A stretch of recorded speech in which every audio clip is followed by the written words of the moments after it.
ауылдастарым, жерлестерім, мектеп ұжымы, сіздерді тәуелсіздіктің 30 жылдығымен құттықтаймын. Тәуелсіздік тұғырлы болсын, ауылым құмырлы болсын, мереке құтты болсын, мектебім мықты болсын. Көркейтіп отырған ұстаздар, еңбектерің жемісті болсын. Соңымыздан ерген ізбасарлар, шаттықпенен жүз жасаңдар.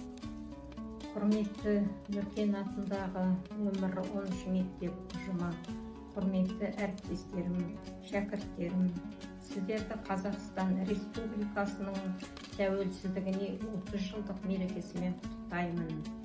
Сіздерге білімді шәкірт, жемісті еңбек, тұғырлы тәуелсіздік тілеймін.